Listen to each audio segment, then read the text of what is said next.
Ladies and gentlemen, welcome to the final round of Vietnam CISG Pre-Moot 2021.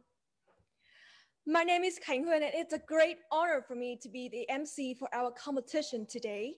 First, on behalf of the organizing committee of Vietnam CISG Pre-Moot 2021, I would like to send my sincere thanks to all of the distinguished arbitrators, sponsors, participants, and audience for joining us today. Ladies and gentlemen, Vietnam CISG Pre-Moot is an annual competition co-organized by 4 institutions, namely Foreign Trade University, Vietnam International Arbitration Center, Vietnam Business Lawyers Club, and Vietnam Society of International Law. Additionally, it is also important to mention the valuable support from Foreign Trade University Youth Union, Law Consultant Club, and CISG Vietnam. Through the past 2 successful seasons, our competitions has attracted hundreds of students coming from various law universities, giving them golden opportunities to learn, to apply CISG provisions, to understand the arbitration procedure, and to improve their ability to resolve disputes in English, therefore contributing to creating new generations of arbitrators, judges, lawyers, and experts in the field of international law. This year, Vietnam CISG Pre-Moot has returned with a view to helping law students consolidate their legal knowledge and skills, despite the raging disease of the coronavirus. This also marks the 2nd time that the oral hearing procedures round of Vietnam CISG Pre-Moot 2021 will be held online via the Zoom platform. After 3 challenging rounds with 20 teams coming from 11 universities across Vietnam, 2 teams have made it to the final round. Today, let us find out who will be the champion of Vietnam CISG Pre-Moot 2021. Joining with us today, I would like to welcome guests, sponsors, arbitration tribunal, and a wide range of audience, especially students from various law universities in Vietnam. We want to thank you for your interest and your participation. To begin with, I would like to invite Associate Professor Dr. Phạm Thu Hương, Vice President of Foreign Trade University, to deliver her speech. Please welcome. Distinguished arbitrators, competition teams, students, and audience. On behalf of Foreign Trade University, I would like to warmly welcome to all arbitrators, to competition teams, student audience to the final round Vietnam CISG Pre-Moot 2021 today. After 2 intensive days of competition, we have reached the final stage of the competition. From 20 teams from 9 law and training institutions have gone through the eliminations, quarterfinal, semi-final rounds, and this afternoon is the final round via competition fanpage Facebook. We have seen all rounds were very challenging and attractive. The contestants have shown their confidence, intelligence, and creativity. Congratulations to all teams. On behalf of Foreign Trade University, I would like to express sincere thanks to international and local experts and arbitrators who have spent their times to the competition. The participation of all of you is absolutely an important factor to success of the competition. And we would like to express our sincere thanks to our partner, Vietnam International Arbitration Center, VIAC, Vietnam Society of International Law, and Vietnam Business Lawyers Club for your co-organizing this meaningful activity. Thanks to all sponsors who support us for the competition. I would like to say the last word to all students. This competition is closing, but the door to opportunity is always open. And I believe that you will continue to demonstrate your talents, courage, and learning spirit to achieve greater success in future. Good luck to the most outstanding competition team in the final round today. I wish all arbitrator, guests, students, audience, good health and success. Thank you.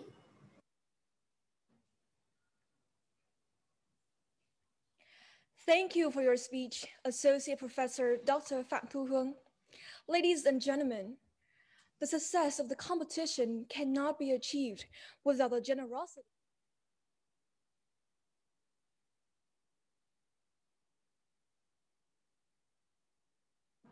We would like to express our sincere thanks to our sponsors, including EP Legal, Hope Chambers, VLAF, L&T and Partners as our bronze sponsors, Becker & McKenzie and DMAC Law Firm as our internship sponsors. Again, your contributions are vital to the success of the competition, and we look forward to cooperating with you further in the future. Ladies and gentlemen, an integral part of our competition is the arbitration tribunal. Their expertise contributed greatly to the overall success of the competition. Now, I'd like to introduce to you the composition of the tribunal for the final match. Dr. Đặng Xuân Hợp, founder and head of Hợp Chambers, VIAC and CIAC arbitrator, academic from Melbourne University, Australia, and he will be the president of the tribunal today. All the members of the tribunal include Mr. Stephen Lean, arbitrator, barrister from 39 Essex Chambers, England. Mr. James Dingra, charter arbitrator, certified international arbitrator, adjudicator, mediator, and management consultant in Singapore. Mr. Tony Nguyen Trung Nam, FCI arbitrator, senior partner of EP Legal, arbitration of VIAC, THAC, BIAC, IDRMI, deputy director of VMC, managing director of VARP. Ms. Nguyễn Thị Thu Trang, arbitration partner from Zung & Associates LLC. Thank you so much for spending your valuable time with us today. For now, I'd like to invite President of the Tribunal, Mr. Đặng Xuân Hợp, to give a speech before we start the final match. Thank you. Ladies and gentlemen, welcome to the final match in the competition. I just do three things very quickly, and then we can move on with the match. First of all, I'd like to thank the organizers and everybody involved for having given us the opportunity to be involved as well. I think I speak for all the judges in saying that we've been very impressed with the quality of the organization as well as the quality of the contestants. I find their performance very encouraging and actually inspiring. So thank you for having us involved. I'd like to thank my fellow judges for having spent their precious time with us on a weekend in particular. You're doing a great service to the profession as well as to the country, and to our international friends, a special thanks for having given us a wonderful assistance. Thank you. And to the students, contestants, I'd like to thank you also for your great work so far. As I was saying, I was very impressed with all of your work, and I'm sure other judges are too. So well done. Doesn't matter when you've got to. I hope that you've learned a great deal along the way. Secondly, as requested by the tribunal, I'd like to, by the organizers, I'd like to confirm that we as arbitrator will be independent, impartial, and objective in judging the competition today. And then finally, I just wanted to remind my fellow judges that we'll be marking the contestants in the usual way as in previous matches. We'll send along the scores to the organizers at the end of the match, and based on that, they will determine the winner. And so without further ado, unless there are any questions from the tribunal members or from the Carlson, we will begin. Right. I assume no further questions.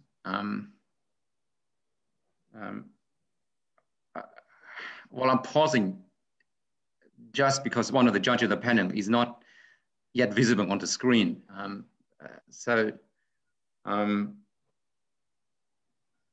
I think I will just push ahead and His Honor will join us probably a bit later. If the organizers want us to do otherwise, I'm sure they will intervene.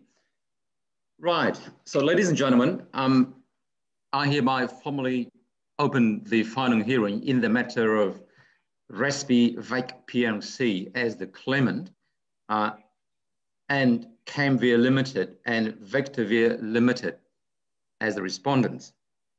There is no need to introduce the tribunal members, and therefore I'd like to call on counsel to give us an introduction of yourself.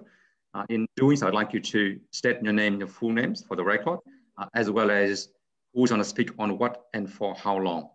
Can I have the claimant counsels, please? Thank you. Good morning. Thank you for your inspiring words, Mr. Dr. Hợp. Well, good morning. Yes, so claimant counsel, can you just pause for a minute? I think we need to hear from the organizers on how to proceed. Thank you. Yes. Yes, Ms. MC. Are there any instruction on how we should proceed? Or shall we just move along? We just proceed. Yes. Okay, that's good. Okay, thank you. So let's move along. Yes, Ms. Counsel, please. The floor is yours. Good morning, member of tribunal and the organizing committee. Let us briefly introduce ourselves. My full name is Hoàng Minh Nguyệt, and here with me today is my co-counsel Phạm Thu Ngân, and will represent the claimants in this case at hand. And the two teams had come to an agreement on time allocation for each counsel. Sorry, counsel. Can you spell your name clearly, just for the benefit of the judges, please? Thank you. Yes, member of tribunal. My full name is Hoàng Minh Nguyệt. It spells Nguyet. And I will address the procedural matters for claimants in this case. Thank you. Yes. I am the co-counsel with Ms. Nguyệt, and my name is Phạm Thu Ngân, Ngan. I would be addressing the merit matters for claimant. Thank you. Thank you. Yes, and Ms. regarding the timing, you were saying? Yes, member of tribunal. The two teams had come to an agreement on time allocation. For each counsel, there will be 12 minutes for presentation and 3 minutes for rebuttal, and counsel representing respondents to address the jurisdiction matters goes first, followed by the counsel from claimant on the same issues. Then, there will be rebuttal in 3 minutes from respondent before claimant rebut, ending all matters related to jurisdiction. And regarding merit matters, the time limit for each counsel remains the same, but the claimant will go first in merit presentation and rebuttal. Thank you for your listening. Thank you, Ms. Nguyệt. Yes, can I now have the respondent counsel, please? Can you please introduce yourself as well as to confirm your agreement with the order of proceeding that the claimant has just outlined? Thank you. Yes. Good morning, members of the tribunal and the opposing teams. My full name is Trần Kim Ngân, Ngan, and I will be making the submission regarding the jurisdiction. And my name is Nguyễn Mai Phương, PHUONG. I will addressing the substantive issue on the behalf of Camvia Limited and Vectorvia Limited in this present proceedings. Thank you. And we confirm that we agree with the procedure that claimant stated. Thank you. That's great. Thank you very much. Now, unless there are any questions for my fellow judges on the process, we will now start with the submissions from counsel. Right. Can we start with the procedural part of the proceeding? Can I please now call on the Respondents' Counsel? I believe it's Ms. Nguyen, to address the tribunal on the procedural issues. The floor is yours. Thank you.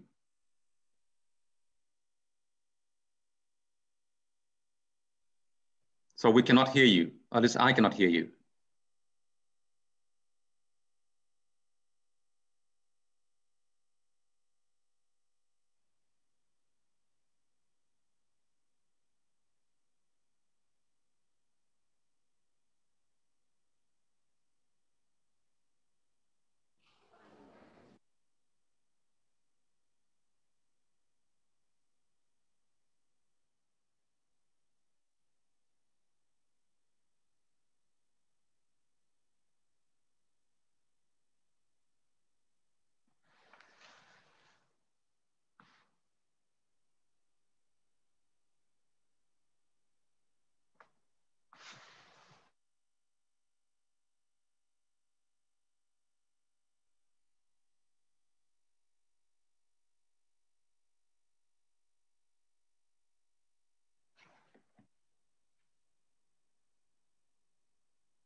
Mr. Mizade, arbitrator, can you hear? We can hear you now. I assume others do too. Thank you. Please go ahead. Thank you. Yes. Sorry for the technical problem. That's okay. That might give some insight when we talk about remote hearing and due course, but let's just proceed. Yeah. May it please the tribunal, honorable arbitrators, and my learned counsel. My name is Trần Kim Ngân. Together with my co-counsel, Ms. Nguyễn Mai Phương, will represent respondent in this arbitration, and I will be making 2 submissions regarding procedural issues. Ms. Nguyen, is it possible for you to be closer to the microphone, or just a little bit distant? Okay. I will try to speak louder. Can you hear me now? Okay. That's okay. Thank you. I will be making 2 submissions regarding the procedural issues.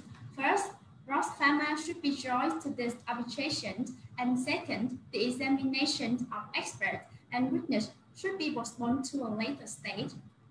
And if the tribunal does not have any question, we shall proceed to our argument. And members of the tribunal, the case we are having at hand started with respondent granting Ross Pharmaceutical a viral vector for the malaria and related infectious disease. But 5 years later, we also granted claimant the non-exclusive license to use the viral vector, although its use is only limited to the infectious respiratory diseases, which is clearly distinguished from our earlier license with Ross Pharma. However, sometime after the license was concluded, claimant initiated this arbitration against us, alleging that we have delivered a non-conforming good, which is related to property right of claim. And with the backstory explained, we submit that the tribunal should join Ross Pharma to this arbitration, and this is due to 2 reasons. First, the joiner of Ross Pharma has satisfied all the requirements under the Swiss rule, and second, under the doctrine of equitable estoppel, the tribunal has jurisdiction over us. In our first reason, the tribunal could observe that the joiner of Ross Pharma has met all requirements under the Swiss rule. Article 4.2 of the Swiss rules allows the tribunal to join 1 or more third person to the pending arbitration after consulting with all of the parties and taking into account all relevant circumstances of the case. And with the first requirement is the consultation with all the parties involved. In the present case, the tribunal had consulted claimant and Ross Pharma about the joiner. And moving to the second requirement under Article 4.2, the tribunal needs to consider all relevant circumstances of the case, and in the current case, there are at least 3 circumstances supporting the joiner of Ross Pharma. First, Ross is clearly related to the present dispute claimant case, entirely depends on the fixed claim matched by ROS. Although we have assured that the ROS license does not cover the infectious respiratory diseases, but claimants still proceeded to initiate this arbitration against us. Therefore, ROS should be tried through this arbitration for the tribunal to decide the case completely and effectively. Second, joinder in this case can be permitted because the arbitration agreement under the BCLA and the one under the ROS agreement are identical, ensuring the combat. Sorry, Ms. Nguyen, before you move on to the next point, can I just ask you a question on that, the previous point? I understand that the issue here is the scope of the ROS agreement, which the tribunal has to determine based on the wording of the agreement. And it's not unusual for a tribunal to do so simply by examining the document and hearing submission from the parties in the case without involving a third party in the discussion. So is there any reason why this case is different? Arbitrator, to answer your question, to answer the question, you said that by examining the ROS agreement and on the information that respondent provided, it's necessary for the tribunal to decide a dispute. But we submitted that by joining ROS Pharma to this arbitration, the award will have the binding effect on ROS because ROS is clearly violating our rights, also claimant rights in this arbitration. Thank you. So yes, but you can submit whatever you want to submit, and then the claimant can also submit whatever they want to submit, and we in between we read the contract and we make the determination. What benefit is ROS going to bring to the hearing room?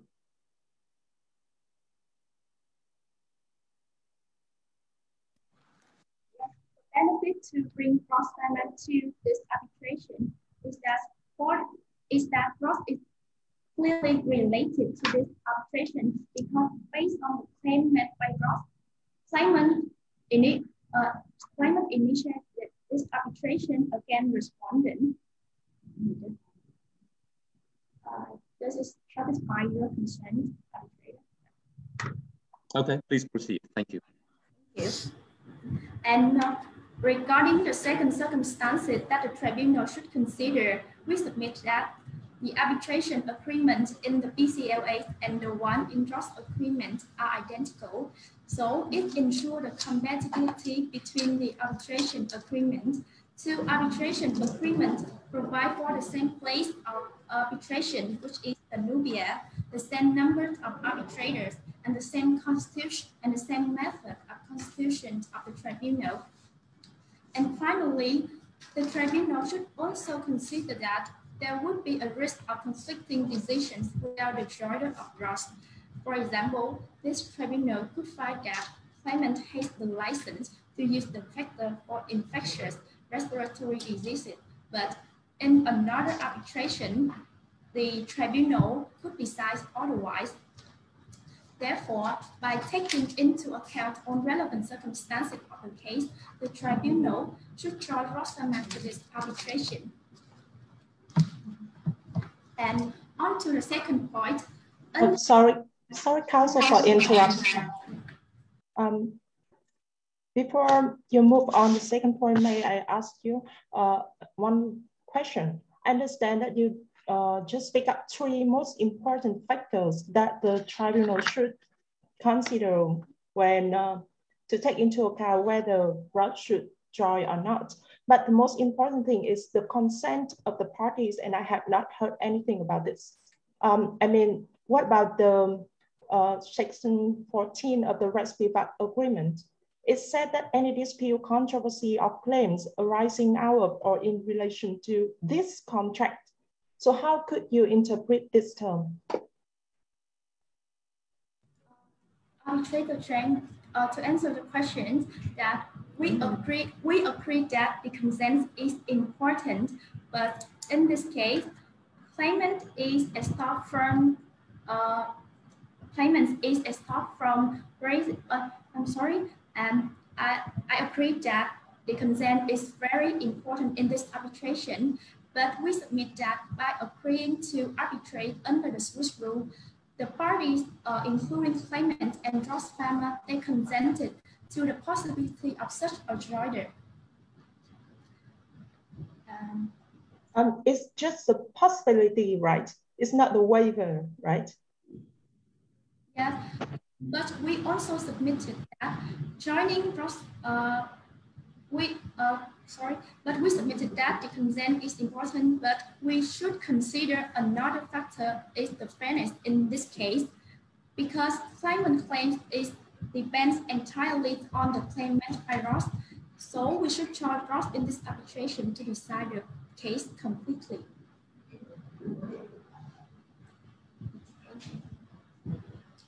And on to our second point, under the doctrine of equitable estoppel, the tribunal has jurisdiction over Ross, and claimants may argue that Ross is not a party to the arbitration agreement, and therefore the tribunal has no jurisdiction over Ross.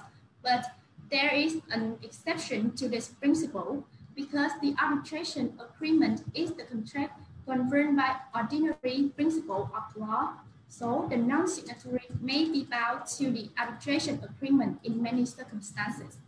In this case, the arbitration agreement could be extended to bound Ross farmer under the equitable estoppel doctrine. The equitable estoppel doctrine has been developed to bind the non-signatory to the arbitration agreement into different situations. First, when the non-signatory had knowingly accepted the direct benefit of the contract containing the arbitration agreement, and second, when the dispute is intertwined with the contract containing the arbitration agreement. And the Counsel? Yes. I have a question here. I noticed that Rose Pharma has a license and collaboration agreement with second respondent. This is an issue between second respondent and Rose Pharma. And first respondent and the claimant has a contract. It's a separate matter. So why should second respondent and first respondent try to resolve their own dispute with a third party and at the expense of the claimant, try to bring them in together? Isn't this prejudicing the position of claimant?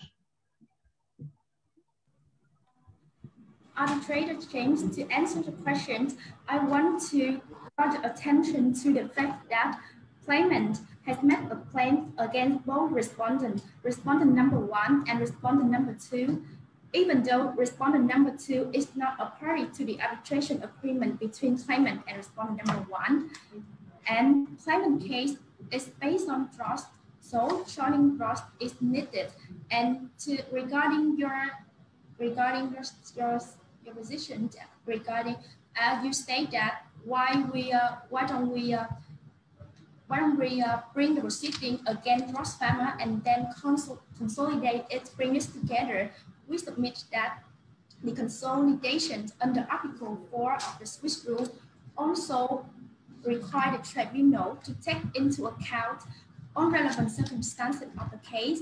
So we submit that instead of initiating the new arbitration, we should join Ross Pharma, and because it requires the same requirement. Yes, that is correct. But the second respondent has been invited by the claimant in this arbitration because second respondent is a patent owner. And patent owner has license to the first respondent, and first respondent has sub-license to the claimant. So as a patent owner may have many other license agreements with different parties. It does not mean that patent owner invite everybody together at the expense of the claimant because claimant has initiated this arbitration. To me, it sounds a little bit going out of the boundaries of arbitration clause.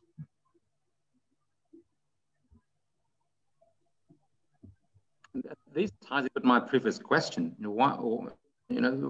tribunals do this all the time. You know, we educate dispute between two parties by looking at the contract, and that's it. Why do we bring in third parties? I'm sure there are others who are related too. Should we bring all of them? Members of the tribunal, before answering your questions, may I ask the tribunal to grant us 2 minutes to answer the question and to conclude this submission. Yeah, thank you. To answer the question, I will submit that Ross doesn't have an arbitration with us and does not want to do so. So we are looking to bow down to this arbitration, and we have the doctrine, we have the legal basics to bind Ross Pharma to this arbitration, which is the equitable estoppel doctrine. And to and I will proceed to the second point regarding the doctrine. In the present case, the factual circumstances support the application of intertwined versions of equitable estoppel. These versions require 2 criteria. Is first, the dispute that has arisen needs to be intertwined with the contract containing the arbitration clause, and second, there has to exist a contractual and close corporate link between the non-signatory and the one of the signatory to the contract. And in the present case, these 2 requirements have been met. First, claimants rely on the terms of the BCLA to assert claims against respondent. And second, there exists a contractual link between respondent and Ross. And as we stated, in 2014, respondent number 2 and Ross had concluded the Ross agreement, under which Ross Pharma was granted the malaria and related infectious disease. Therefore, we submit that the tribunal should extend the arbitration agreement to Ross Pharma. And before I'm moving on to the second submission regarding the physical hearing, may I ask the tribunal to grant us 3 minutes to finish its submission? I wouldn't grant you the time, but I need you to summarize for me the reasoning for invoking the doctrine of promissory estoppel. I have to confess that I was a little bit lost. So can you just very briefly summarize why promissory estoppel works here and it brings in Ross into the arbitration? And under the doctrine of equitable estoppel, it's required a dispute that sought to be resolved intertwined with the contract containing the arbitration agreement, and there must be a corporate link or contractual link between the one of the signatories to the contract and non-signatory. And in this case, both requirements have been met. Claimant rely on the terms of the PCLA to assert a claims, and respondent also has a contractual link with Ross Pharma. Therefore, the tribunal should base on this doctrine to extend the arbitration agreement to Ross Pharma. I will move on to the second submission regarding the physical hearing. We submit that the tribunal should postpone the second hearing to a later stage, and this is due to 2 reasons. First, the arbitration agreement provides for the physical hearing, and second, the conduct of the remote hearing gives rise to disproportionate positions between the parties. And with regard to the first reason, we submit that both parties agree to conduct the physical hearing. Claimants may argue that the tribunal has discretion to order the remote hearing. However, such discretion is limited by the parties' agreement. And under the may I direct the tribunal attention to page 16 of the record. Yes. Article 14 of the contract. This is the model arbitration clause of the Swiss institution, which few modifications regarding the hearing venue. In the third paragraph, the first line, and I read, hearing shall be held at the arbitral tribunal discretion, either in Pindobona or in the city where respondent has its place of business. And as the tribunal could observe that, other than the model law, the uniqueness of this arbitration clause is that both parties consented to conduct the hearing in a particular place. And We submit that claimant may argue that the insistence on the physical hearing might significantly delay the arbitration and thus clash with the obligation of the tribunal to conduct the proceeding quickly and efficiently. However, if there might be such a delay in the proceeding, it should remain that way.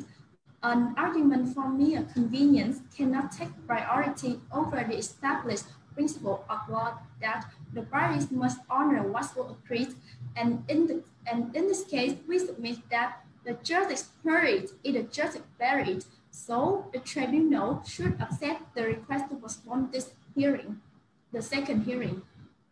And also, the provision must have been drafted surely based on the assumption that an in-person hearing was possible.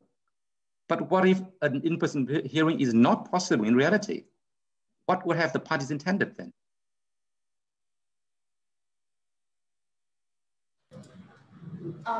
Arbitrator, to answer the question, I want to submit that the remote hearing is still possible, but it needs the agreement of both parties.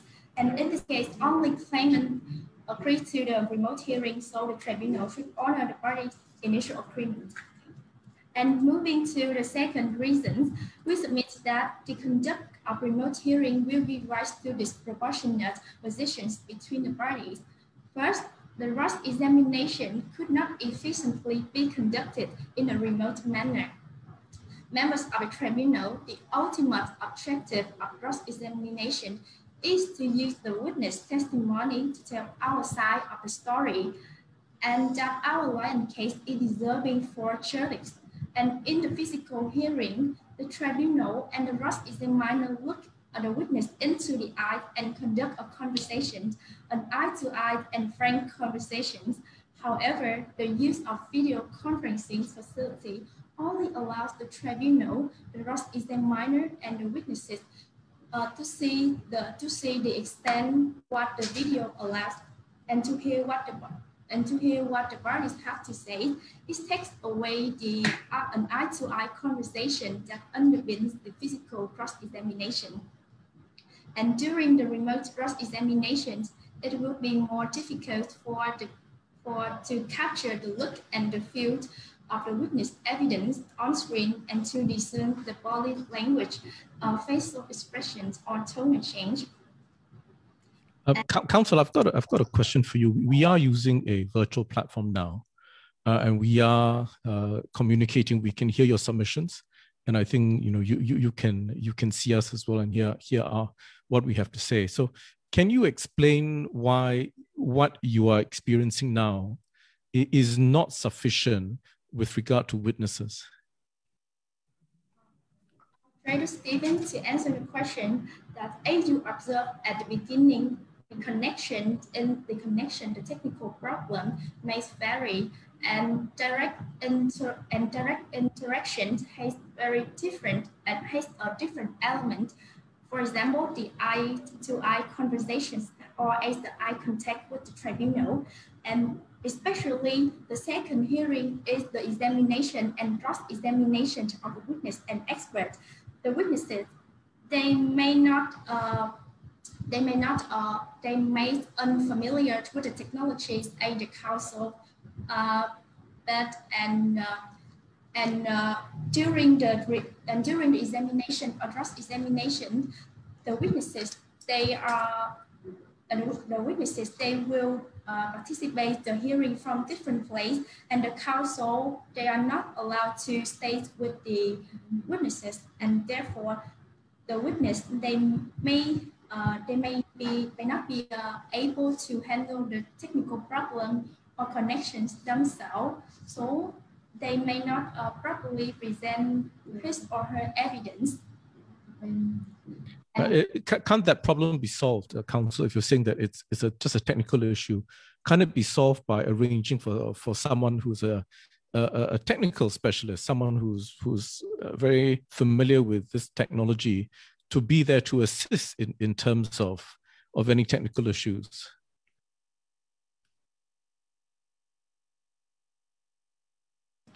arbitrators think we agree that the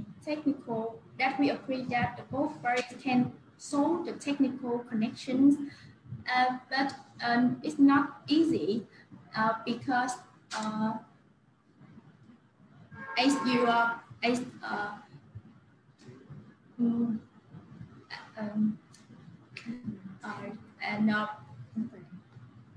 and another factor that the tribunal should consider that as the record stated that the cost of the remote hearing would be higher than the physical hearing, depending on the outside provider that is high to moderate and recognize and organize the remote hearing and based on the required safety features. So the tribunal should consider this factor to postpone the remote hearing and conduct a physical hearing. Members of the tribunal, I see my time is running out. May I ask you to grant us 2 minutes to finish our argument? Yes, thank you. Members of the tribunal, to conclude, claimant and regarding the order of Ross Farmer, order of Ross has met all the requirements under the Swiss rule, and we submit that under the equitable estoppel doctrine, the tribunal has jurisdiction over Ross. Therefore, the tribunal should join Ross Farmer to this arbitration. And regarding the second submission, that the tribunal should postpone the examination into a later state, and because the both parties agree to conduct the physical hearing, and this concludes my submission. And if I may be of no further assistance to the tribunal, I rest my case. Thank you. Ms. Nguyen, I just have one final question, just to follow up on Mr. Lim's question just now. Maybe I put it differently, and maybe you can understand differently. As a matter of common practice, these days arbitration after the pandemic has broken out, you've got hearings with witnesses and counsels and tribunal all over the world. It happens every day in lots of cases. That's just the reality. Any special things in this case, in your view, would take this case out of that norm? Can you point to any particular special feature here that justifies your proposition that a virtual hearing is not appropriate?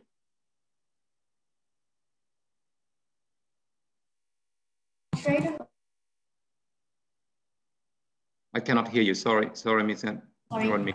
Sorry. In this case, only claimant agreed to conduct the remote hearing, and the consent is very important for the tribunal to decide to conduct the remote hearing. And we want to cite a case law decided by the Swiss Federal Tribunal that the current pandemic cannot justify the conduct of the remote hearing, and we submit that the parties' agreement could not be the public interest could not take priority over the parties' agreement in the present case. Thank you. I assume there are no other questions for my fellow arbitrators, in which case we will now move on with the claimant's submission. Thank you. Thank you. Thank you.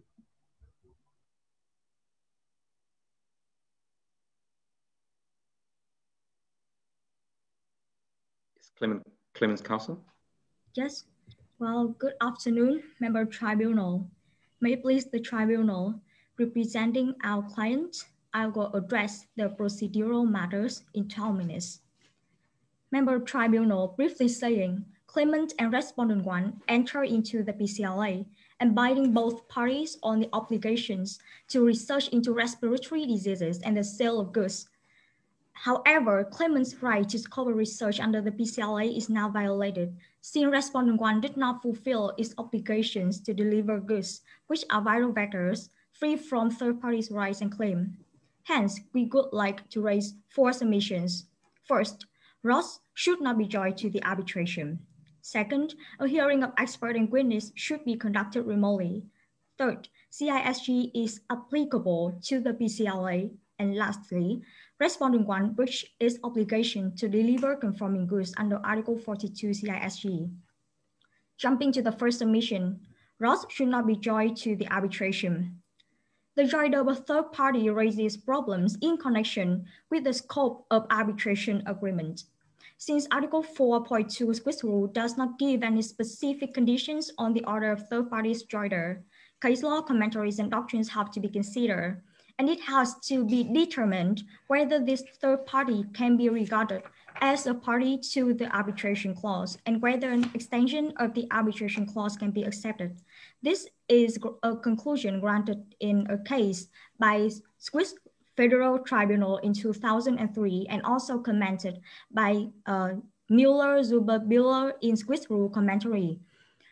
In this case, there are two main arguments to not order the joinder of Ross. First, Ross not a party to the arbitration. And second, even if the tribunal has the authority to order Ross under any role or position, an extension cannot be accepted. With our first main argument, Ross is not a party to the arbitration. This is because of two sub-arguments. Firstly, it is not in a defined legal relationship with signatories under the BCLA. And second, it is not bound by the BCLA's arbitration clause. Starting with the first sub-argument, Ross is not in a defined legal relationship with claimant or the with claimant under the BCLA. Pursuant to Article 7.1 Universal Model Law, arbitration agreement is an agreement by the party. Counsel, before you proceed, I would like you to address a specific point here. We are dealing with the patent issues here, and under the TRIPS agreement, the patent for, especially in the pharmaceutical industry, patent for a specific purpose is one patent, and patent for second purpose or second use can be a different patent. And going back to the claimant's case for inviting second respondent to this arbitration is basically a patent dispute. And in this case, Ross has a connection with the same patent for which claimant is concerned. Claimant is worried about that patent licensed to Ross, and claimant is worried that they may take action against claimant. So that's why they have taken action under CISG Article 42. So this is a creation of this case by claimant themselves. So claimant must appreciate the patent laws and multiple patents for the same drug, same formula. They can be multiple uses and multiple patents. So the benefit of arbitration is all such disputes can be settled in arbitration, while in courts, there will be multiple litigations. It will not be possible. That's the benefit of arbitration. And that's why the respondent is asking to involve Ross together so that all issues related to one master patent can be discussed. So I would like you to, I believe you understood my point. I would like you to address on this issue and then convince us why Ross should not be invited into this arbitration. Thank you. Yes, Mr. Arbitrator, we clearly got your point. And as we have said that according to a conclusion granted by the Swiss federal rules, that is give specific provisions as guidelines to consider the joinder of Ross. So everything should be thoroughly considered. And moreover, as you mentioned the relativity of Ross regarding the license agreement of the BCLA and the Ross agreement, we consider that the first two issues are the procedural matters, and the procedural provisions have to be made best use to regulate and also to decide whether the joinder of Ross should be accepted. And the CISG is applicable in the issue 3 and issue 4. So, member of tribunal, do you need further clarification from us, please? Awesome. I thought the question was, why wouldn't it be more efficient and better to put everything together and resolve them at one go? This is just a huge, big issue amongst all these parties, Ross, respondents, claimant. Why don't we bring everybody to the room and then have it resolved at one go? That was the question, I believe. Yes, thank you, Mr. President. To put it simply, The claimant has raised this arbitration, notice of arbitration, and initiated this arbitration proceeding under threat of Ross in future. Presumption may take action against claimant. And now claimant is objecting to the rejoinder of Ross. So I'm not convinced how you would like us to believe you that Ross should not be. So I would like you to address that. I just explained to you the scenario why arbitration is suitable for patent-related disputes, why multiple patents can be under one roof. So that was just to give you a background. But my question is very simple, as Mr. President has asked you. Thank you. Well, thank you, member of tribunal. So, okay, so let's move on. I clearly got your point, and now to firstly, I will now present why why we should not combine the two disputes between parties in this case. It can be seen that even if Ross can join the arbitration and the kind role under the party, Ross cannot be joined. I would like to point out that, firstly, claimant wholeheartedly begged for the tribunal's thorough consideration that respondents are misleading the tribunal's belief in the applicability of the equitable estoppel doctrine because the conditions and the reasoning that respondent give is based on a different doctrine, but the equitable estoppel doctrine. And so it's wrong that the intertwined doctrine is a version of equitable because they are separate actually. And so all reasoning from respondent has to be dismissed. And the joinder of Ross in this case will cause very severe consequences to this arbitration that will make it impossible to combine multiple disputes in this case. Because whether there would be a loss of confidentiality if a third party is joined to the arbitration is a vital criterion that the tribunal must consider. In this proceeding, the presence of Ross will lead to confidentiality loss due to the violation of equal treatment principle.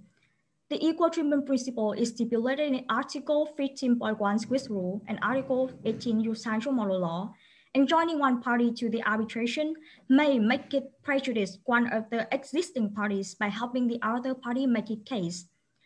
Clearly saying Ross has been a competitor against claimant parent companies since 2010, and Ross, whose aim in its continual research on the COVID-19 vaccine, is likely to favor respondents to win this dispute.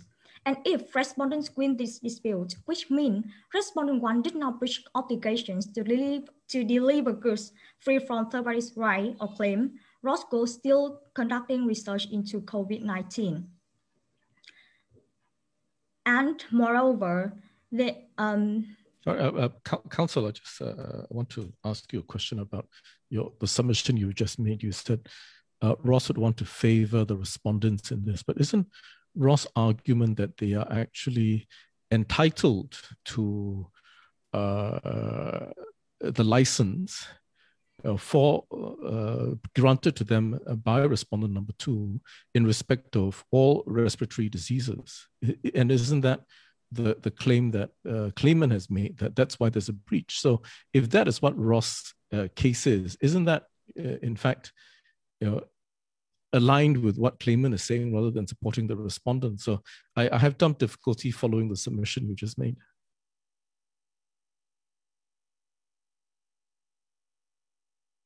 Member of tribunal, may you please rephrase your question, please? You said that there's a risk that Ross will support the respondents because Ross is a competitor with claimant. I understand from the record that claimant's case is that Ross is asserting that they have the license granted by respondent number 2 to use this intellectual property with regard to all respiratory diseases. Is that my understanding? Is that correct? Is that, have I stated it? Do you understand that that's your understanding as well? Yes, Mr. Arbitrator, I can hear you clearly and understand it. All right then.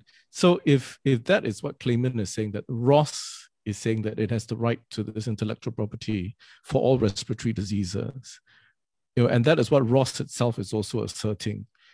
Why I don't understand, your submission that Ross would then support respondent, because actually Ross' case, what Ross asserts is actually the same as what claimant asserts.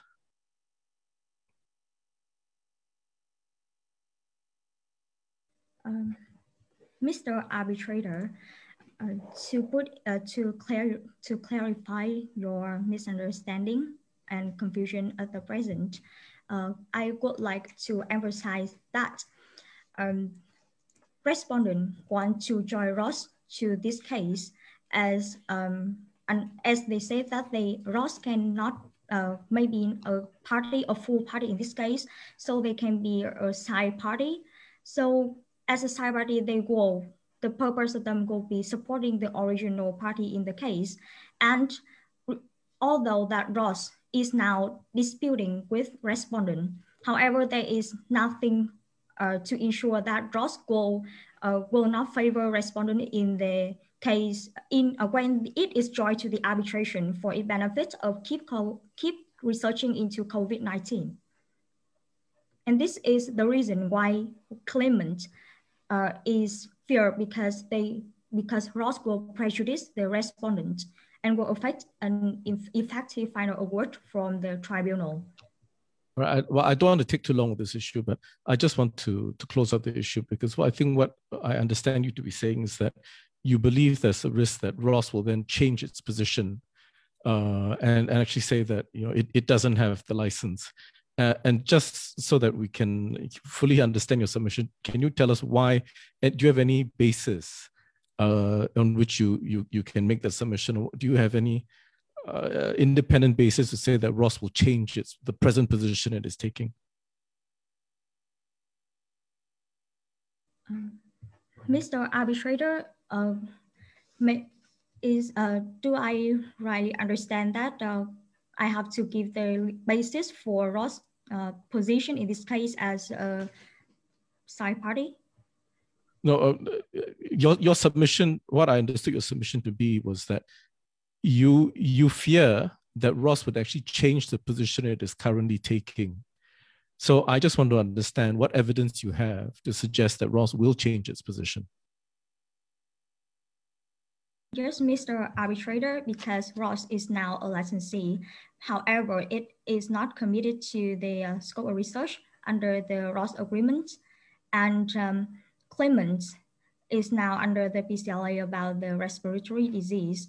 And immediately after being informed of the violation of rights, and claimants give the notice of arbitration against the respondent one as a licensee who is not insured the obligation to insure the IP right from claimant.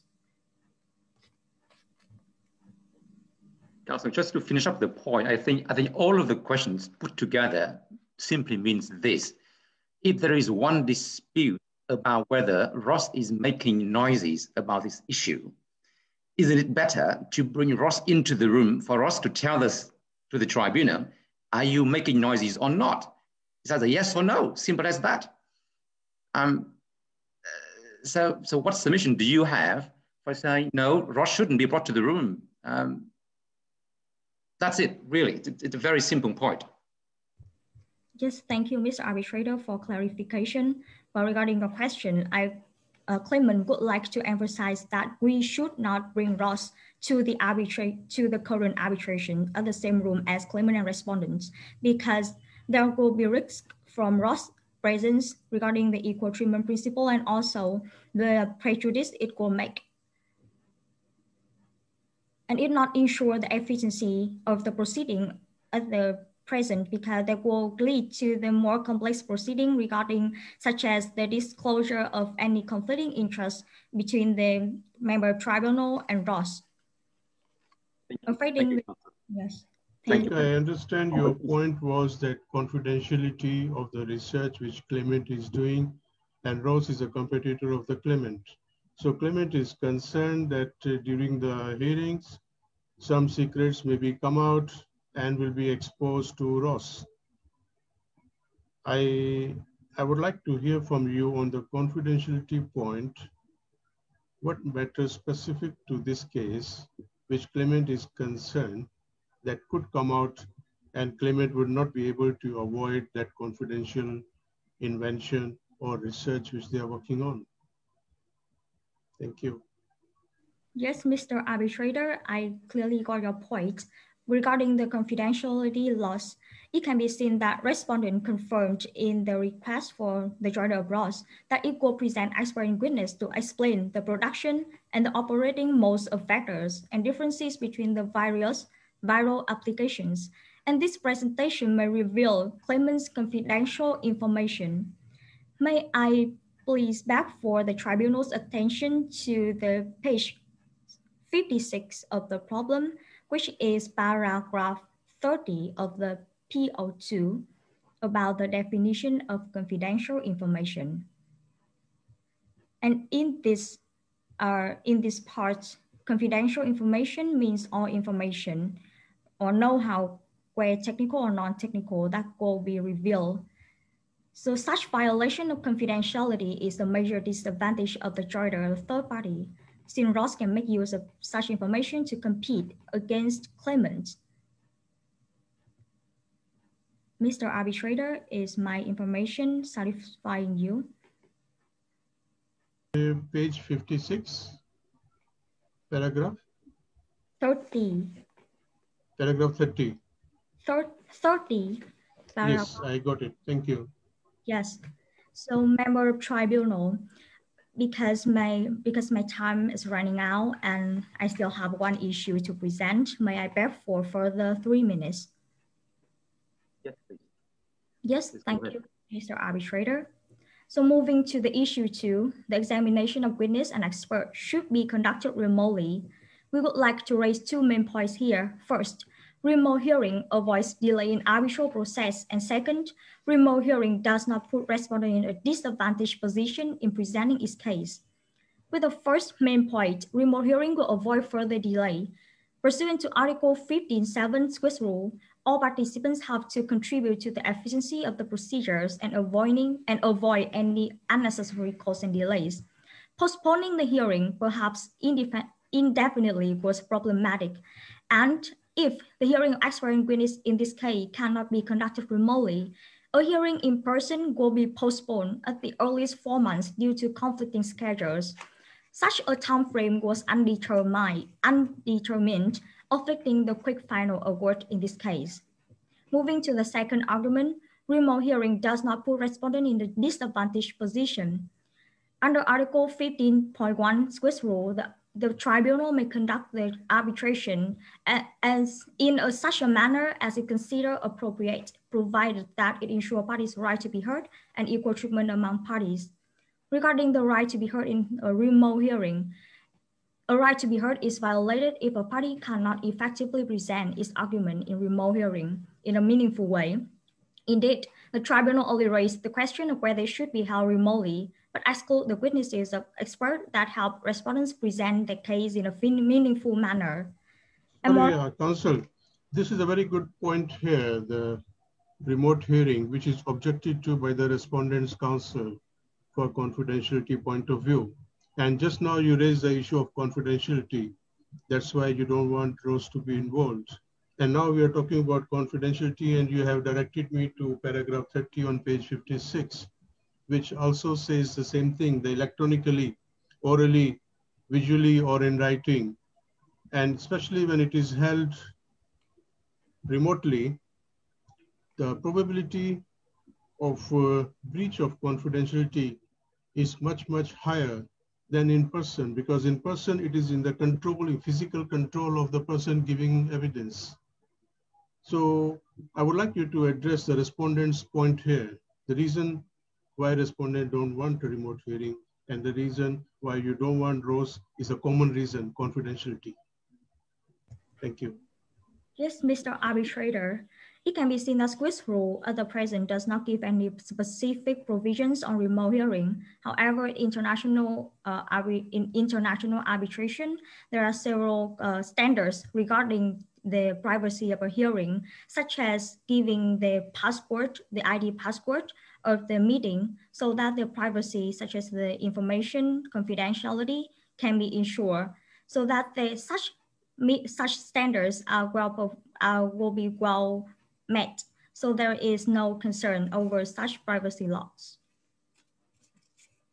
And I want. Okay, thank you. Thank you. Please carry on. Yes, thank you, Member Tribunal.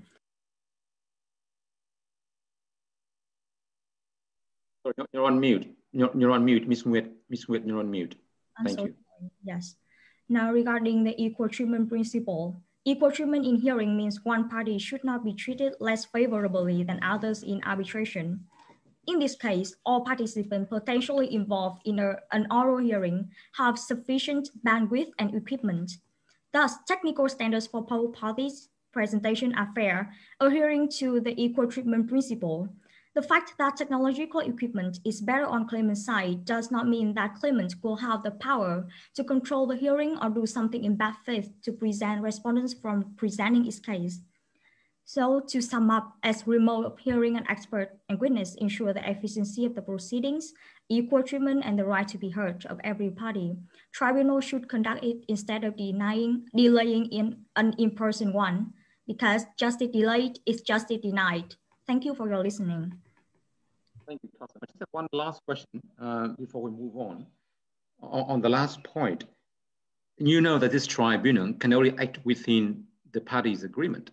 If you look at the arbitration clause, clause 14.1, second last paragraph, is on page 16. And the second sentence reads, hearings shall be held either in Vidobona or in the city.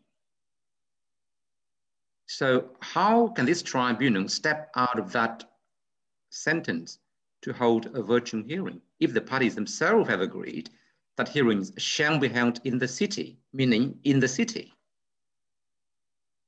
Thank you.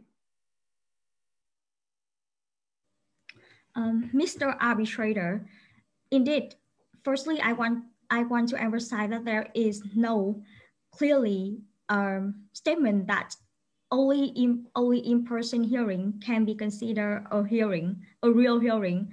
And as stated in the section 14, as you have referred to, hearings shall be held at the arbitral tribunal's discretion, either in Danubia and or in the city. And it can be seen that the Danubian is the law of the arbitration seat. May I beg for your attention to the page 57 of the problem at the paragraph 37. Yeah. Yes, the law of the arbitration seat, the Danubian, amended the code of procedure to take into account new developments. It allowed the filing of remote hearing, and the conditions are that if both parties agree or if required by public interest, and in this case it's the public interest for the safety and the limitation of traveling in the COVID pandemic, is the public policy here, the public interest, that should be conformed to. Thank you. That's helpful. Yes. Right. If there are no further questions may I have one question for the claimant? Yes. Actually, you just said that the right to be heard will not violate, but due to what the respondents say, we are afraid that they may increase the risk to the arbitral awards at later stage.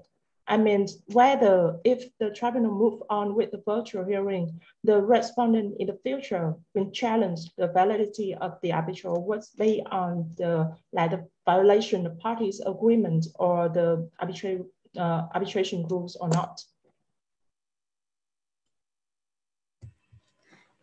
Mrs.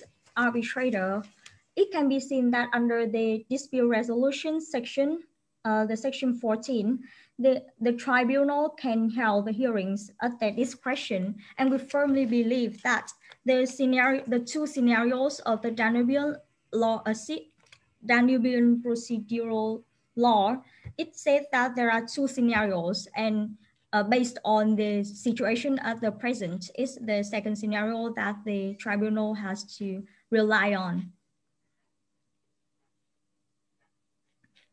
Thank you, Mrs. Arbitrator. Thank you. Thank you. So let's now move on to the rebuttal part. For that purpose, can I call on the Respondents' Counsel for your rebuttal for 3 minutes? Thank you. Ms. Nguyen, I believe. Yes. Members of the tribunal, in a rebuttal, we have 5 points to make. 3 first points regarding the Jordan of Ross Farmer and the 2 last points regarding the examination of experts and witnesses. Regarding the Jordan of Ross Farmer, claimant stated that joining one party to the arbitration may make it prejudice. May make it prejudice because Ross may make the case of respondent and thus violate equal treatment of the parties. But we wonder how can the result affect the tribunal jurisdiction, and what if respondent wins, and that is simply a result of arbitration. Claimants are just fearing by joining Ross, life can be set and they will lose. As the tribunal can see that this is not justified to exclude Ross in this case. And the second point regarding the confidentiality, claimants fear that by joining Ross into this arbitration, the confidential nature of the arbitration will be compromised. But we submitted that if Ross is joined to this arbitration, Ross will be also bound by the obligation to keep the proceeding confidential under Article 44 of the Swiss rule. And the last point regarding the equitable estoppel doctrine, claimants argue that we mislead this doctrine, and now we want to clarify one more time by citing the Richen case decided by the U.S. Appeal Court. In this case, plaintiff alleged that a non-signatory defendant had tortiously interference with the contract between the plaintiff and the distributor of its film, and plaintiff argued that the non-signatory is not a party to the arbitration agreement and therefore could not compel the arbitration. But the court disagreed and held that plaintiff claims were intertwined with the distribution agreement which contained the arbitration clause. Therefore, the non-signatory should be charged to the arbitration. And regarding the examinations of experts and witnesses, claimants argue that the conduct of physical hearing will delay this proceeding, but we submit that if there might be such a delay in the proceeding, it should remain that way because the parties' agreement could not be overcome by the public interest or another convenience. And claimants submit that the judge is delayed, is judge is denied, but in this case, the judge is buried, the judge is buried. And another point regarding the second submission, respondent wrongly state that Swiss rule has no specific on the remote hearing, but Article 25.4 of the Swiss rule allows the tribunal to conduct a remote hearing, but we submitted that under the Swiss rule, the tribunal has the power to order the remote hearing, but such power is limited by the parties' agreement on the physical hearing. And this concludes my rebuttal. Thank you. Thank you, Ms. Nguyen. In the absence of question from my fellow arbitrators, we will now go back to the claimant. Ms. Nguyen, for your rebuttal. Thank you, member of tribunal. Now I will reserve 3 minutes for rebuttals. Firstly, regarding the respondent said that claimant is fear of losing in this case. However, we just said that the presence of Ross will prejudice one party. And in this case, there is high chances that they will favor respondents. And we are now, and all participants have to contribute to an efficient and also an effective of the impartial award of the arbitral tribunal. And if we, and hence our fear that the prejudice made from Ross is totally has basis and reasonable in this case, especially when it is now entering, when Ross is now a competitor against Claimant's parent company. And moreover, secondly, we'll still strongly opposed to the application of the estoppel doctrine given by the respondent. Actually, to put it in a, to briefly saying, estoppel doctrine has two groups: the equitable doctrines claimant as respondent has stated, and the intertwined estoppel doctrine. However, respondent apply the equitable doctrine, but they use the conditions of the intertwined principle in this case. And the case law that they have referred to also reflects this, and they are also point out that they are misunderstanding and contradicting themselves in this case. And so we firmly believe that all the reasoning on the application of equitable doctrine has to be dismissed. Third, about the remote hearing, they feared the remote hearing. Respondents said that the public interest the party agreement cannot be overcome by public interest. However, we firmly believe that the international arbitration rule, like Swiss international arbitration rule, followed by the parties arbitration clause, agreement on arbitration clause, cannot go against the public policy of the Danubian law of arbitration seat. So in the case of this pandemic COVID-19, it's the public interest that should be respected. Thank you, thank you, Member of Tribunal, for listening. Thank you. Thank you, Ms. Nguyệt. Right, unless the tribunal members have any further question, we will now, I assume, no. Mr. No, thank you. Thank you. Yes. Then we will now move on with the second part of the proceeding, which is the merit part. Can I now please give the floor to Claimant's counsel,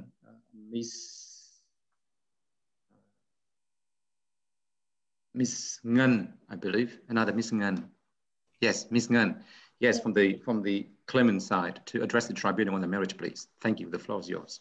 Thank you, Mr. Arbitrator. Good afternoon, member of the tribunal. My name is Phạm Thu Ngân, and I will now representing claimant to address the merit matters. I would make the two remaining submission. Number one, CISG is applicable to the PCLA. And number two, respondent one has breached its contractual obligation by delivering to claimant the vector according to Article 42 CISG. Regarding our first submission, also issue number 3 in this case, the PCLA is governed by CISG for 3 main reasons. 1, the PCLA is an international contract. 2, the subject of PCLA is considered goods. And 3, its primary obligation amount to the sale of goods. Regarding my first main reason, the PCLA qualifies as an international contract under the CISG. 4, both parties involved in this contract conduct their business in different places, which are Mediterranean for claimant and Equatoriana for respondent. The PCLA concluded between parties is also governed by Danubian law, which has been declared in section 13 PCLA of page 16. Danubia is also a contracting state of the CISG, so this is a choice of law pointing to the CISG. Well, now, there is actually a case where CISG might not apply if the party make a reservation not to apply. However, none of the jurisdiction involved has declared a reservation under the CISG, meaning an application of CISG is possible in this case. You may refer to Procedural Order number 2, page 58 of paragraph 39. Regarding my second main reason for why the PCLA shall be governed by the CISG is that the subject of it can be deemed goods. Goods under the CISG can be considered to be movable, tangible, and corporeal objects. which has been commented by Schlechtrim. Through the PCLA, respondent 1 would supply to claimant the vectors, the cell, and the cell culture medium. The cell and the vectors still exist as microscopic organism, which can be seen or moved with the assistance of equipment. Now, claimant is aware that there is a know-how element in the PCLA. However, it shall be deemed an accompanying feature to the actual goods itself, and the primary subject of the contract would still be the goods with the IP right embedded within it. This has been ruled on by the Appellate Court of Koblenz, Germany in 1993, where it applied that the CISG will apply to the goods in the contract with the intangible rights containing within the goods. Now, coming to my third main reason for why the PCLA is to be governed by the CISG. Sorry, Counsel. Yes. I would like you to address under CISG goods. When CISG was drafted in 1980, was it in the contemplation of the goods, the definition of microbiological material? Microbiological material is a bacteria, microbiological, not visible to the naked eye, and contained in a laboratory surroundings, laboratory type situation, circumstances. Does it come into the definition of goods under CISG? Yes, Mr. Arbitrator, I hear your question very clearly. So I would like to address to Article number 2 of CISG, where it does not define the goods under CISG, but it only refers to the things that are not considered goods. So we have to imply from this and also refer to the comment. Yeah, let me repeat my question in a way that I'm looking for some supporting or substantive to support your argument, substantive material or a case where microbiological material has been considered as goods, either in the interpretation by the CISG committee or some case law. Do you have? Yes, Mr. Arbitrator, I would like to. Please go ahead. Yes, I would like to refer you to my previously mentioned case, which is the rule of the Appellate Court of Koblenz, Germany in 1993, where the primary subject in this case is software. It is a piece of advice with IP rights embedded within it, and also a part of the content inside of the goods itself. And in this case, the court refers to the characteristic of that goods, and they see that as long as the goods contain the characteristic of living and existing in the normal environment, it is considered to be goods. So I would like to refer to this case law to explain our current situation. Thank you, Mr. Arbitrator. I think that was actual point, because this Gore and Chem viral vectors, they don't exist in the normal environment like a software which you mentioned. So I'm looking for some supporting evidence to support the argument that this falls into the category of software or a tangible good. Yes, Mr. Arbitrator, I would like to make a few clarification regarding that. So in this case, the software and the content inside of it is considered to be existing in the current environment because it can be shown in the electrical pulses that the software has shown. And in this case, when we apply to the vectors, it is also existing and only as microscopic organism. And they are still living organism, and we can still see them and see them move, and we can also move them only with the assistance of equipment. So I beg your attention to this detail in the case. Thank you, Mr. Arbitrator. Thank you. Thank you. Please carry on. Can I just follow up on that, Ms. Nguyen, one quick question. One important feature of a sale of goods contract is the passing of property. Where is the evidence of passing of property of the goods in this case? Yes, Mr. Arbitrator, the evidence for the passing of property in this case can be shown in the PCLA. May I refer you to page number 17 of the problem, where it details the purchase obligation of parties in this case, where the licensor as respondent would have to deliver the cells and the culture medium and the vector to claimant in order to fulfill its obligation. Have my answer satisfied you? Which paragraph are you referring to? Which clause? I am referring to section 16, particularly section 16.1, the purchase obligation. But we were talking about I thought we were talking about the delivery of the vector. Yeah. Wouldn't we? Yes, Mr. What is the goods that you've been talking about so far? What is the goods here? Is that the vector or the HEK 294? Yes, there are a few primary goods in this case, Mr. Arbitrator. There are the vectors, the cells, and the culture medium. If the claimant opt for this purchase option, I would like to direct your attention to the fact that without the cells, there would be no amplified vectors. So the vectors would not be able to be used by claimant. So it is essential to consider that both the vector and the cell should be considered the primary goods in this case. Yes, so take the vector alone. Where in the contract does it say that the property in the vector passes from the seller to the buyer?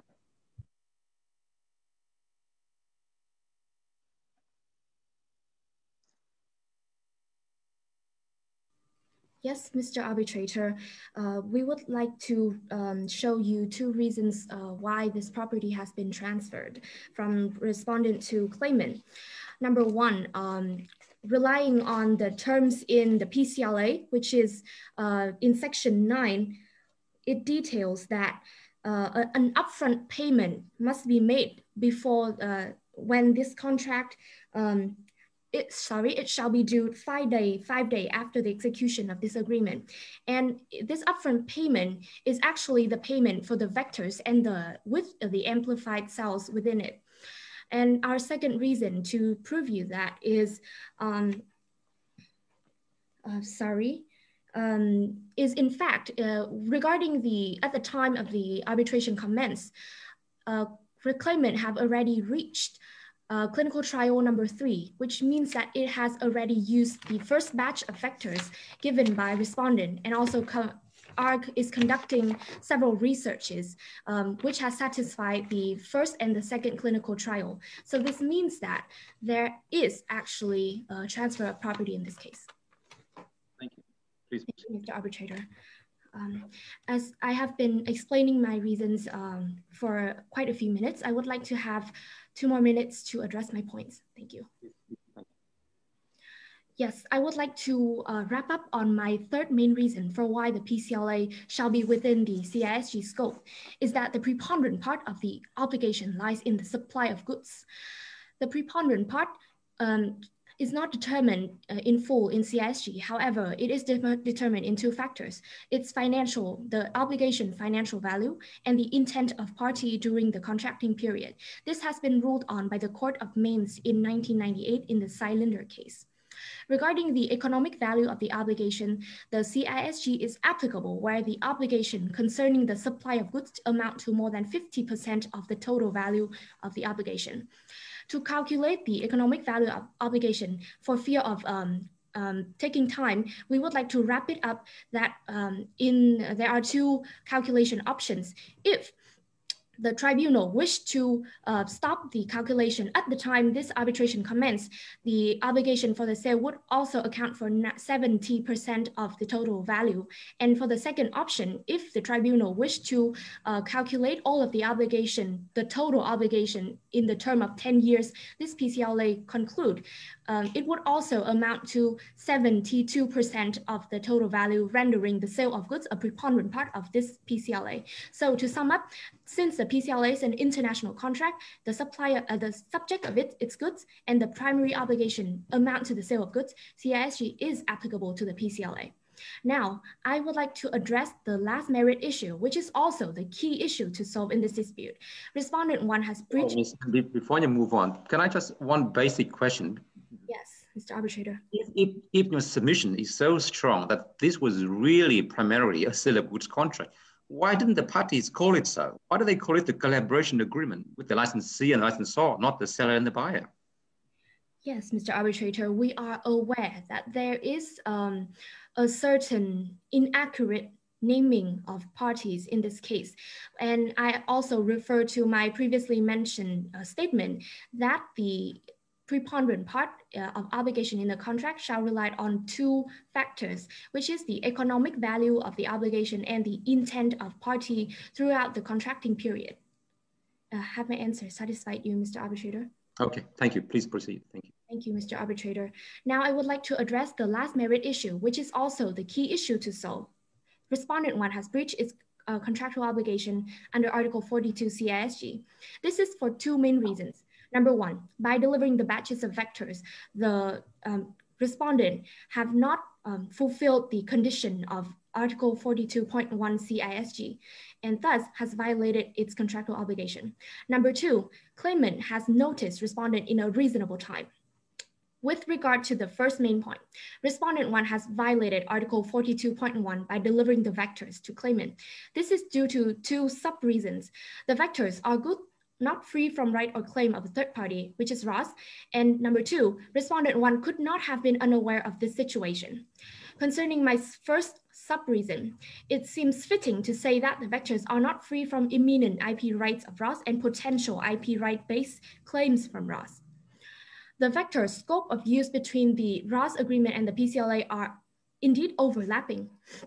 It is overlapping in terms of the Ross agreement mentioned that its scope extends to the malaria and related infectious disease. And the PCLA mentions that its scope is anything but any disease but malaria. So we would like to point out that this overlapping scopes lies in the fact that malaria and COVID-19 is related in some sense. Malaria is a kind of disease that can also affect the lungs and the respiratory pipes by causing fluids to be full in our lungs. This is called the pulmonary edema and has been reinstated by Walter Taylor, a specialist in Genevieve University in 2006, where he was researching about malaria and related disease. So regarding this overlapping scopes, pointing to the overlapping rights of the party, I would now move your attention to the fact that there would be potential of an IP-based claim from Ross. So, sorry, counsel, I understand your point here, but I also, as I mentioned before to your co-counsel, in the pharma industry, it is not uncommon to have one molecule and more than 2 per 100 patents. Insulin is a very common example, which has 90 patents. And insulin is one molecule. So it is still a long way to go to establish whether Ross has a valid claim against the second respondent or no. So at this point, it's very speculative for a claimant to say that respondent 1 has breached the agreement. I would say it's very speculative because you have not provided any evidence of the patents, type of patent, scope of patent, and second use patent, and further trials. Still a long way to go. It's premature, I would say. Would you like to convince me? Yes, Mr. Arbitrator. Before I start, I noticed that my time has run out, so I would like a further 4 minutes to address my points. Thank you. Now I would like to address your question. It is, I would like to explain the types of patent that, the type of license, sorry, that both the parties is involved. Ross has an exclusive license for the research into malaria and related infectious disease, where claimant has a non-exclusive license for the research into any disease except for malaria. As you can see, the problem here lies in the phrase related infectious disease. And As I have explained, there are the PCLA and the discussion between parties have not made clear how, in what criteria should we prove the relation between these kinds of disease. So we have to rely on the medical knowledge in order to explain this. And it has been shown that Ross also agreed with his interpretation, where it was already conducting research into COVID-19 on the premise of its having the scope of related infectious disease. And regarding the current situation, it is a time constraint in the race to create the vaccine needed to cure COVID-19 for the society. So we believe that it is crucial to solve the arbitration as quickly as possible, relying on trustworthy medical explanation. Thank you, Mr. Arbitrator. Yes, Carson, but maybe another way of putting the issue is how serious does the claim have to be? In your submission, what qualifies as a claim? Can it be does it have to be a claim in court, or can it be a passing comment over lunch? And what is this here that we're talking about? Thank you. Yes, Mr. Arbitrator, I understand your concern. And I would like to make a statement that this is a potential claim, IP-based claim from Ross. And we defined it as a mere assertion of claim from Ross can also make it liable for its contract breach. So in fact, Ross is a company where it has a really vigorous culture of defending IP rights. And it can be seen in the procedural order number 2, page 54, paragraph 15. Moreover, the scope of the Ross agreement, as I have mentioned, the phrase related infectious disease is crucial to Ross merits. And it is also conducting research into this field at the moment. So it gives us the history of defending IP rights and the potential motive for Ross to raise a claim. And should claimant be in wait for a claim to surmise before we commence the arbitration, I believe we should not do so to protect the merits of our client. But the contract says that the respondent is only obliged to ensure that the IP, the property, the technology is free from claims, not potential claims. But you've just submitted to me that this is only a potential claim, not a claim. So can you convince me on that? Until this actually becomes or matures into an actual claim, this is still a potential claim. And if so, how does that qualify as a claim to render the respondent in breach of the agreement? Yes, Mr. Arbitrator, I understand your question. So I would like to refer on the fact of the drafting history of this Article 42. It is to ensure the buyer merits in participating in such transactions. So in fact, respondent 1 has not fulfilled its supposedly obligation under the Article 42. And claimant most basic expectation as a buyer entering a contract, this really basic expectation of not purchasing any legal issue, legal lawsuit, has not been attended to properly by respondent number 1, as have been commented by Schlectrium. And we see that with this violation on the supposed right of claimant when entering the contract, and also the fact that the potential claim by respondent 1 might be frivolous. However, as I have proven to you before, based on the facts, it does not seem to claimant as to be frivolous, but it is potential to be materialized in this case. Have my answer satisfy you, Mr. Arbitrator? Yes. Now you will proceed to wrap up. Yes, Mr. Arbitrator. Sorry, as I have been explaining quite a bit, I would like to have another 1 minute to wrap up. Yes, I would like to direct your attention to the second reason for why respondent 1 has breached its contractual obligation under Article 42, is that claimant is only entitled to the protection under Article 42 if it noticed respondent in a reasonable time, according to Article 43, CISG. So a reasonable time here is based on the buyer contemplation of the progress and inquiry into the legal situation.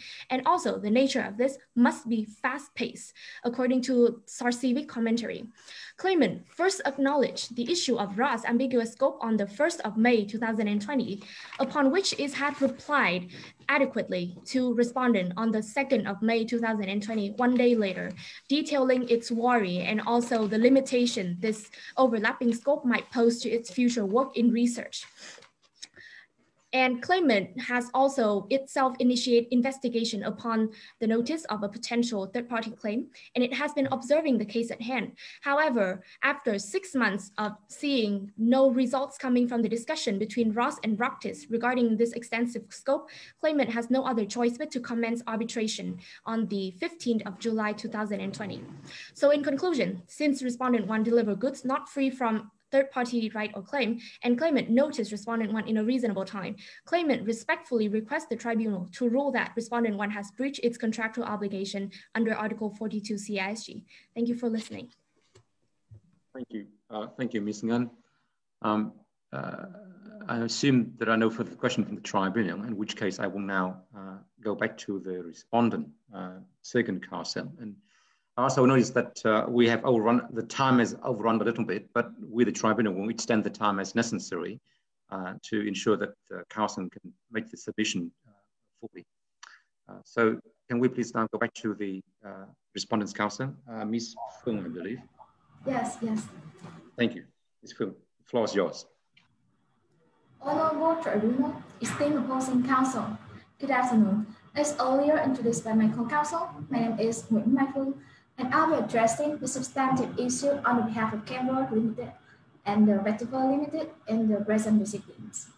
We appear today requesting the tribunal to reject all claimants' allegations. Before this arbitration, in 2019, claimants signed a license agreement with respondent.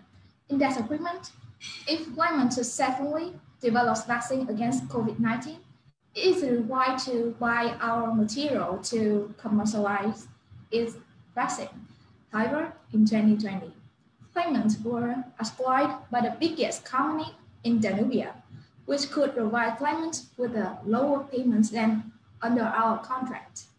And to avoid their payment obligation to respondent, claimants are now seeking for the declaration from the tribunal for the respondent breach of the contract. And due to this, we have two submissions to the tribunal. First, the BCLA does not fall into the application of the CIG. And second, respondent number 1 does not violate the contractual obligation in the sense of Article 42 of the CIG. Moving to our first submission, the CIG is inapplicable to the case at hand. On contrary to claimant's allegation, the subject matter of the BCLA is not the GAC vectors. As claimant was making confusion to the tribunal, I could clarify the case that there are at least two provisions fundamentally that establish the BCLA as the license agreement. And first, this is the ownership of the goods. If I may invite the tribunal attention to page 11 of the record. On section 1.2, yes, the GAC vectors are owned and controlled by the respondent number 1. Under the BCLA, claimant only took the right to use the GAC vector, but not the actual possession. It's contrary to the sense of Article 30 of the CIG. According to Article 30 CIG, the seller applied to transfer the property in the goods to the buyer, meaning that the buyer gains the physical control of the goods and gets possession over the goods also. However, claimant is not owned the goods in this case. They just have the right to use the GAC vectors. And this is one of the characteristics of the license agreement. the ownership never given to the licensee. It is recognized by the law case number 192, judged by the Affiliate Court of Switzerland on January 8, 1998. This court held that the convention does not apply to the agreement, focusing on the other elements rather than the transfer of the ownership of the goods. And second, and even more, in our contract, for maintaining the right to use GAC vectors, claimant would pay us not only the milestone payment according to the development schedule, but also the royalties of their net sales of vaccine after they commercialize its product. And it is agreed by Article 53 CIG that the buyer is bound to pay for the goods in one-time fee, not the one-time fee with the royalties. It is given by the CIG Advisory Council Opinion number 5. And one-off payment is the payment that pays in one time to the seller and then existing. For elaboration, if I may draw the tribunal attention to page 14, section 9.4 and section 9.5.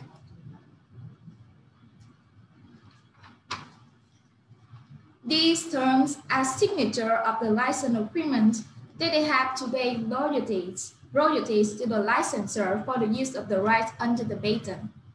But not only that, even if they successfully achieve the vaccines, they would next pay the royalties with respect to the net sales. And in that sense, the agreement in the case at hand is still binding claimant to pay respondent the money, even the delivery has been made. And on to our second argument that the BCLA was drafted based on the template of cross agreement, which is... Can I ask a quick question while you're on that topic? If Yes. you go to this is clause 16 in the contract on page 17 of the record. Clause 16.1 is entitled purchase obligation. And there's a number of sections in relation to that issue. So why doesn't that constitute a sale and purchase of goods in order to qualify this as a sale of goods contract?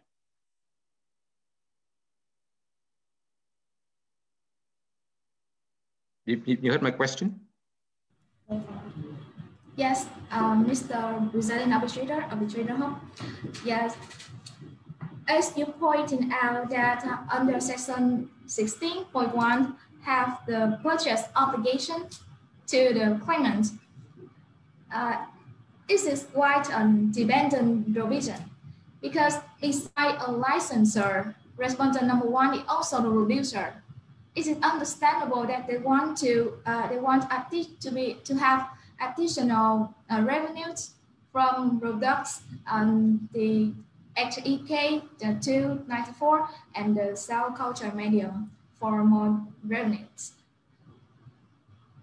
And more, yes, you have any questions? Yes, but why doesn't that constitute a preponderant part of the contract, being sale of goods?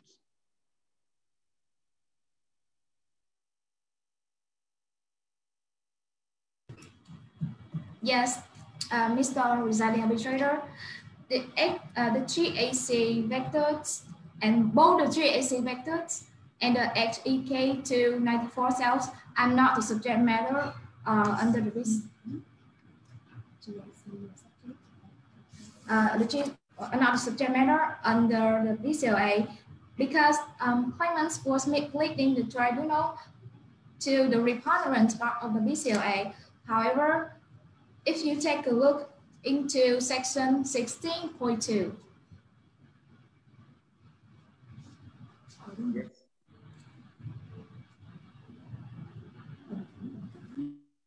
Yes, what about 16.2? Yes.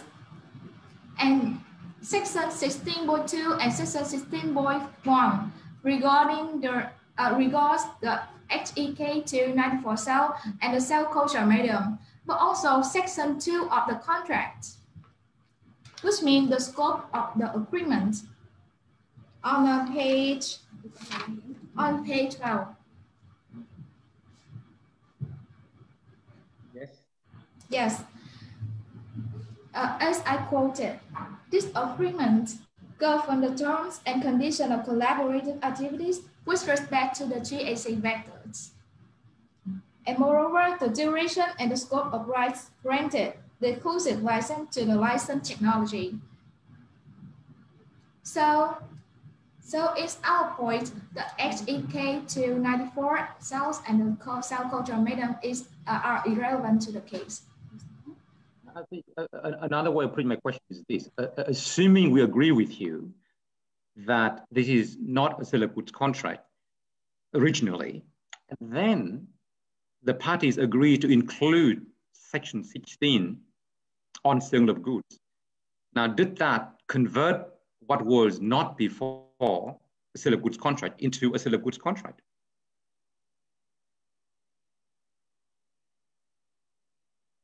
You follow my question? So originally, even if we agree with you that it was never a sale of goods contract, and then the parties came along and added this huge clause, 16, does that change the nature of the contract? Allow me to disagree, Mr. Arbitrator. Firstly, following the formation of the agreement in the case at hand, the following terms and conditions is regarding the license agreement.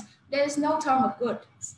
Also, if the additional obligation under the contract may mislead you to define the characteristic of this contract, is not irrelevant to the case at hand as I submit. Thank you, Councillor. Please proceed. Yes. Thank you.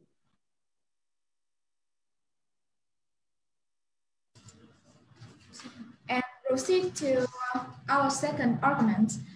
The BCLA in the case at hand was drafted based on the template of cross agreement, which is the license agreement.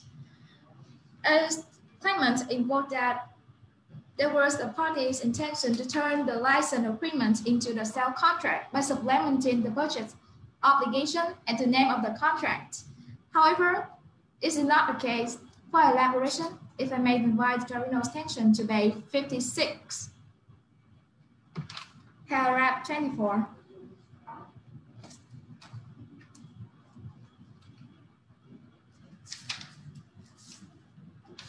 I believe this is line 3 from the bottom. Line 3 from the bottom.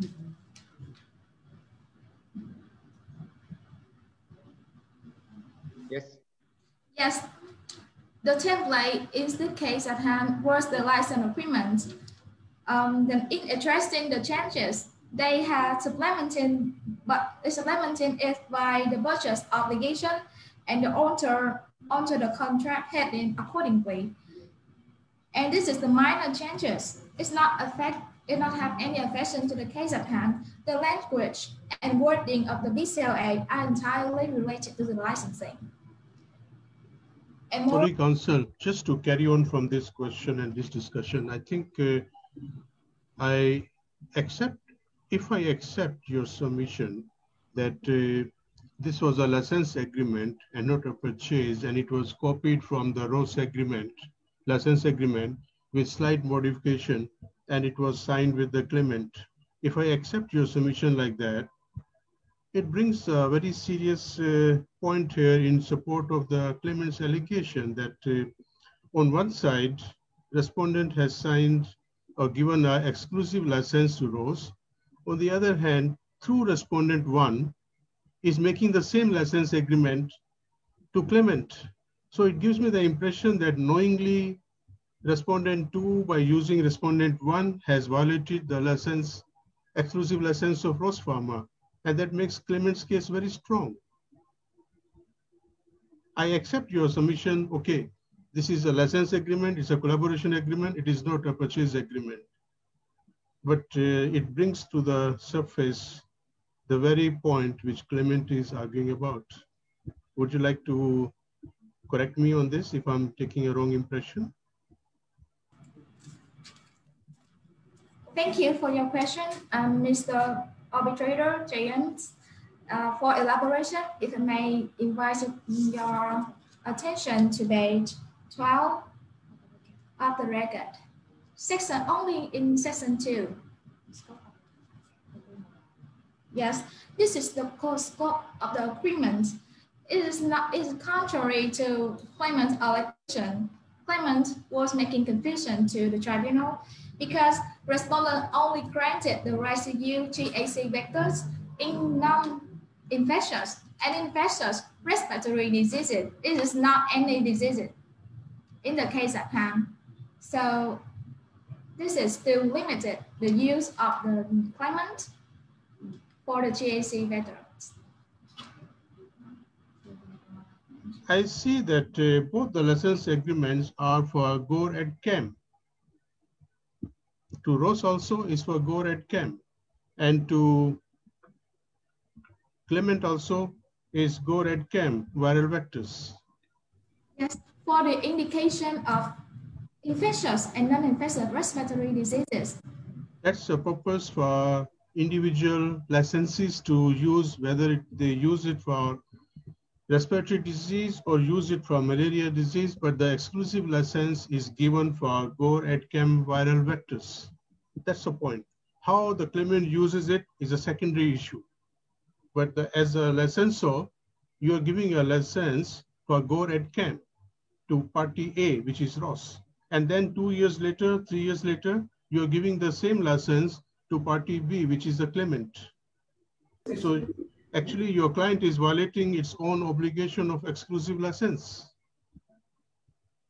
Yes, yes, Mr. Operator, for answer your question, these scopes in the case at hand are totally different.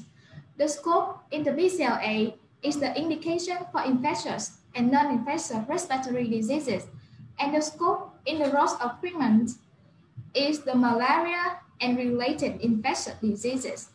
So even if it is the exclusive license, but with the different scope, this is still applying to the case.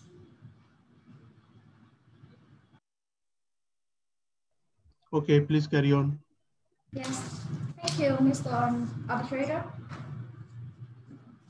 I will proceed to my argument that at the receipt of this agreement, the role of claimant and respondent are licensor and licensee respectively. This is the indication of the party intention to define the contract in the case at hand as license agreement. And therefore, we submit to the tribunal that because the agreement in the case at hand is license agreement, so it is not governed by the CISG. And if the tribunal has no further question, may I proceed to... Counsel, may I have one question?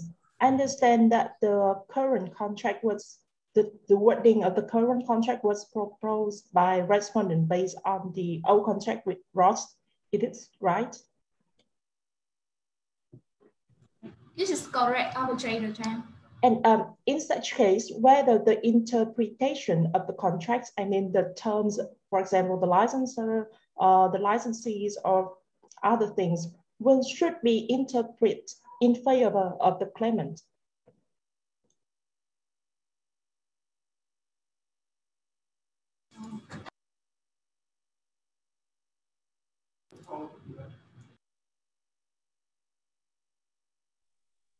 So we cannot hear you. Ms. Phương, we cannot hear you. You're on mute. Yes, yes. Before answering the question of Arbitrator Zhang, I would like to ask for 5 minutes. 5 minutes, yes. According to your question, regarding the interpretation of the scope, may I clarify it? You asked for the interpretation of the scope between cross agreement and the BCLA, is right? No, actually not a specific scope, but I mean the whole contracts. For example, because to interpret the intention of the parties, which are the words here, whether it's just the know-how and IP rights, or it's also tangible goods, for example, then we would need to interpret the intention of the parties in the contracts, and based on the wordings of the contracts, which I understand that was proposed by the respondents. And also in other terms as well, like the purchase obligation. So in such case, whether we should interpret the contract in favor of the claimant.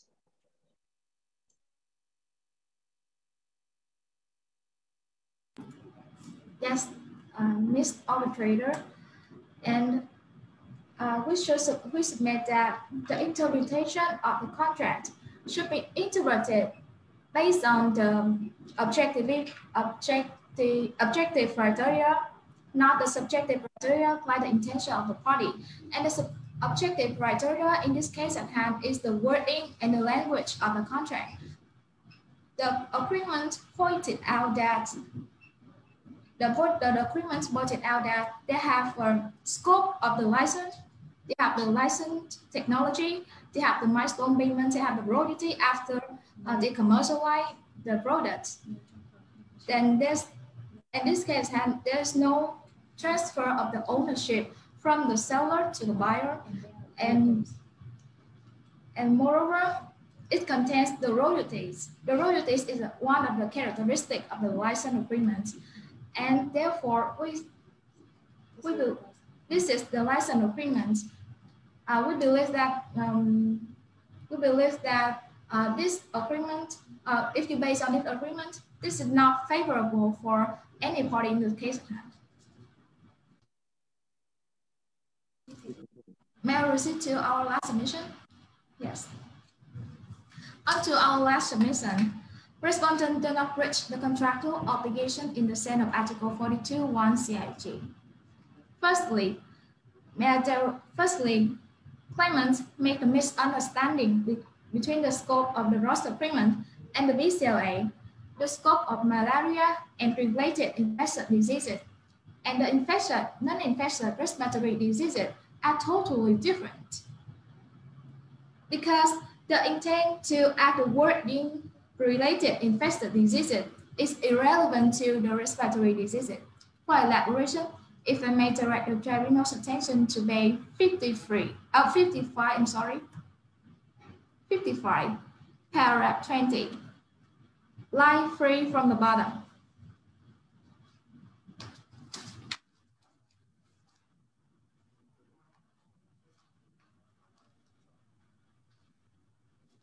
Yes. Are you with me? Yes. Yes. When drafting this clause, both respondent and cross consider to interpret the infectious disease related to the malaria by giving the example of cholera. Both cholera and malaria are diseases in developing countries and have the watery relationship, in which malaria is infected by flood and mosquitoes. They all depend on water to complete their life cycles. And cholera is infected when the source of drinking water are contaminated.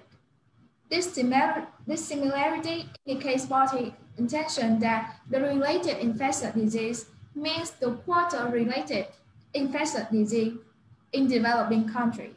This is quite different from the COVID-19, which is an infectious respiratory disease.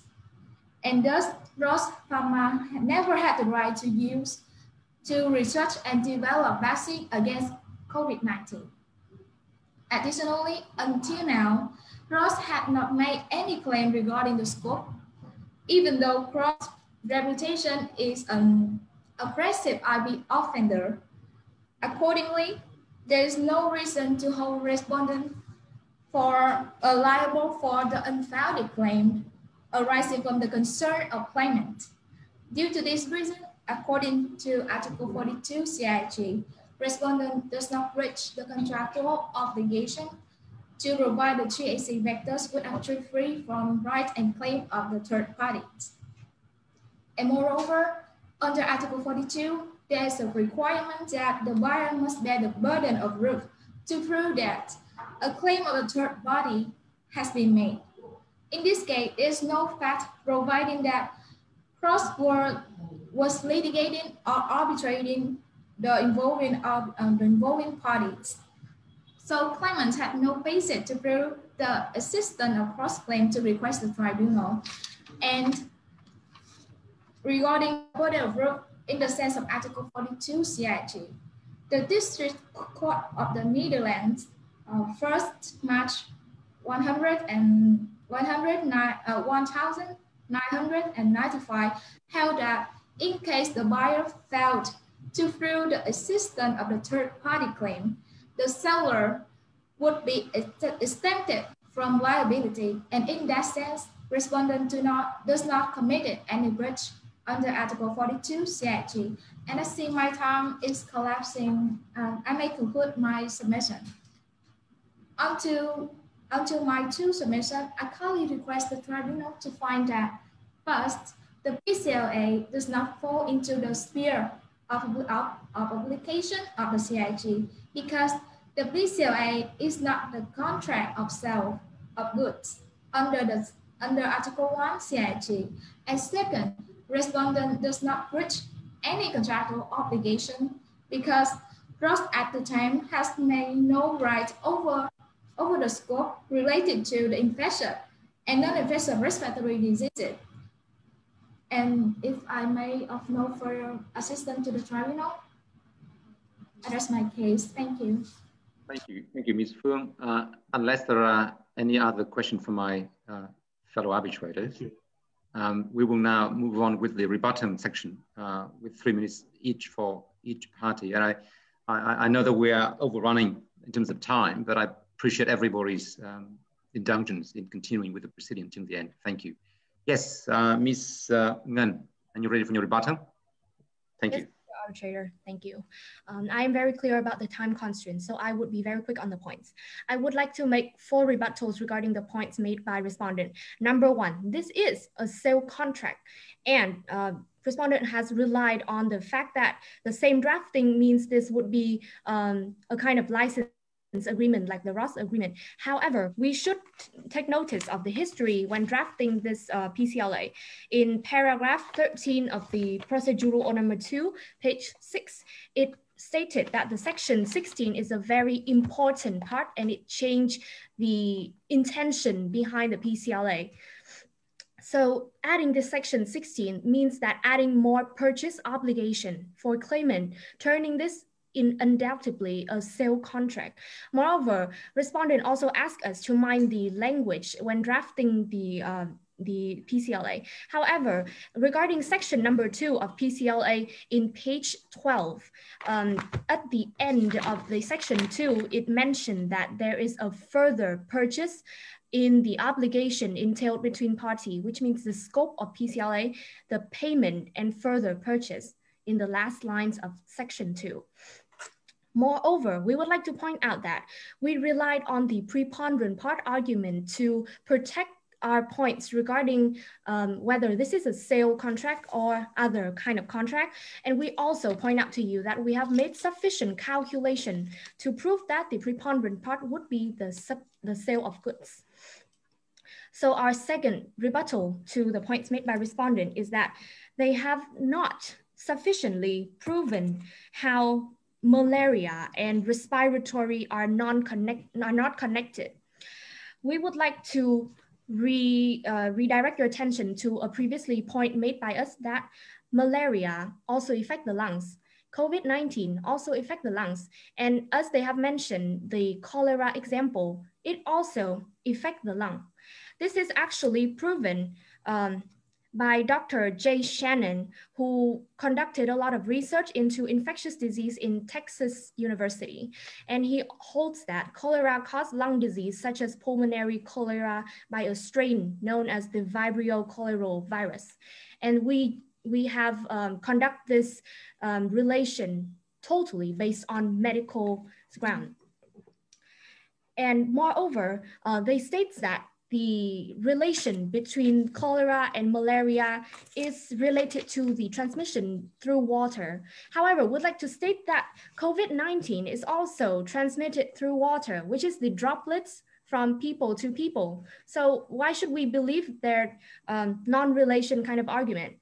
Coming to our third rebuttal, they said that we hold a burden to prove that there has been no potential claim from respondent. However, as we have explained in extensive arguments to you, all of the points that have proved a potential surmising IP claims from RAS. And our fourth rebuttal, our last rebuttal, is that as Ms. Arbitrator has raised this question, there would be a kind of prejudice against claimant in drafting this PCLA, as all the wordings have been in charge by representative from respondent. And due to this ambiguous scope and also a careless drafting of the PCLA, we respectfully request the tribunal to hold that respondent one has been in gross negligence in this case, and rule that the arbitration should be conducted as quickly as possible to not affect the merits of both parties. Thank you. Thank you. Thank you, Ms. Nguyen, for your rebuttal. And again, assuming no question from the tribunal, we will now move on with the rebuttal from the respondent. Can we go back to Ms. Phương, please? Members of the tribunal, because claimant made 4 points for the rebuttal, we have sent for 4 points to rebut the claimant argument. Firstly, regarding the drafting history, if I may direct the tribunal attention to page 16, section 15.3. This is the entire agreement. This established that the consideration or the conflict of any reason or the interpretation of this agreement should be interpreted by the entire agreement rather than the history drafting, like our claimant argued. And onto our second argument related to the HEK 294, claimant asserted that the case at hand regarding the purchase of HEK 294 cell. However, this is unreasonable, and this is not the case because Section 2 specifies clearly that the agreement concerns the condition and terms with respect to the GAC vectors. And the HEK 240, and the HEK 294 cells, it is relevant to this case. And on to our third argument, claimant asserted that the malaria and the COVID-19 is related using the same logic as claimant. Even the HIV and the COVID-19 are related because they also the infectious diseases. However, the droplets is coming from the lung, and the lung is related to the respiratory. And due to that point, the related infectious disease related to malaria and the respiratory diseases, as I explained to you before, are totally different. And therefore, we submit that the claimant's argument is unreasonable to this case at hand. And lastly, for the burden of proof, as the claimant is the one claiming that there is a claim of cross-farmer against us regarding the scope of the PCLA, because claimant is the one who claimed. Due to that, claimant is the one who to prove it, not us.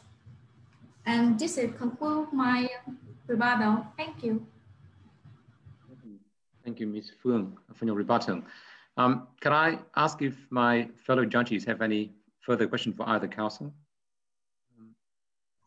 No, thank you. No questions. Thank you. Thank you. If not, then that would bring us to the conclusion of the hearing on the matter. So in conclusion, I'd like to thank counsel on both sides for your extremely helpful submissions to the tribunal. The tribunal will reserve judgment, will now go into deliberations and will issue the decision in due course. Once again, we thank you for your assistance and we wish you all the very best. Thank you. Thank you. Wish you all the best. Thank you, member of the tribunal. Thank you. Right, ladies and gentlemen, now we go back to the competition, and I've been reminded by the organizer that the tribunal member should share the comments on the team, with the team, on their performance before we go into further discussions. Because I think this is one of the most important parts for the contestants to hear the comments from the judges. Who would like to go first? Anyone's got any burning comments you'd like to share with the contestants? If not, I'll say a few things first, and then we can you can follow up on that. Personally, I've been very impressed with the quality of the submission on both sides. So I'd like to congratulate both teams on their very strong performance. Needless to say, at this level, once you've made it to this level, you're all very good, and you can. I think the tribunal members give you a bit of a hard time as well. You know, we really asked a lot of challenging questions, but you're handling them with professionalism. It was very, very well done. The first point I'd like to make really is that as judges, we put a lot of emphasis, or at least I do, on the questions and answers. To me, these are when we give the contestants the opportunity to shine, you know, to demonstrate your competence. So try to engage in these questions. If you don't follow any particular question, ask again. It might be us who asked it the wrong way. It might be us who asked the wrong question, right? Just because you understand the question doesn't mean that it's your fault. Ask again, because if you answer the question that you don't really understand, that puts you in a pretty bad light because you're not getting anywhere. You know, it's a waste of time. And so make sure that every time you hear a question and you don't understand it 100%, repeat it. And then answer the question. So that's my only one comment I've got really. I'm not sure if others have any other further comments on the team. Feel free to share it. I just echo Mr. President's comment, and I must compliment both the teams. You are both winners. You have done an excellent job. It's quite impressive for me to see how you have come so far. So you don't have to worry about who is the next winner and who is not. Both of you, all of you are the winners. And as Mr. President pointed out, the questions we raise may be sometimes unrelated, not relevant, but it is basically giving you an opportunity to show what you have. You have much more talent than you have a limited time to express. So by questions and answers, you are getting an opportunity. And I must apologize for taking you out of CISG, getting you into the TRIPS agreement, which is not subject matter given to you to discuss. But if you look at the arbitration clause, it requires an arbitrator to be IP professional. So I have to show off that you have a right tribunal. You should be addressing the right questions. Why you are going to CISG, especially the respondent. When you want to get out of CISG, your focus should be coming out with some novel ideas, how to get out of CISG.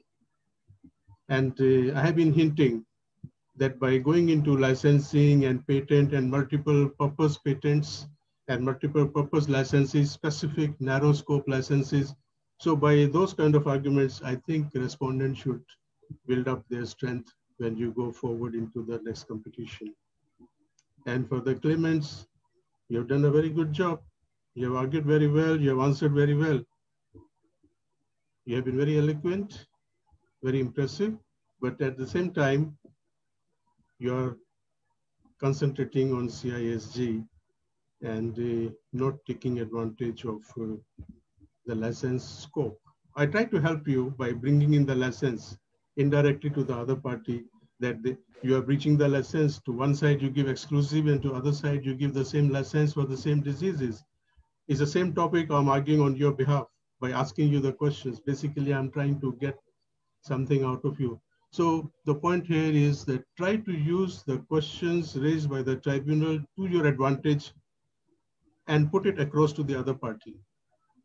So try to figure out why this question is being raised. Sometimes the question is being raised to help you to attack the other party.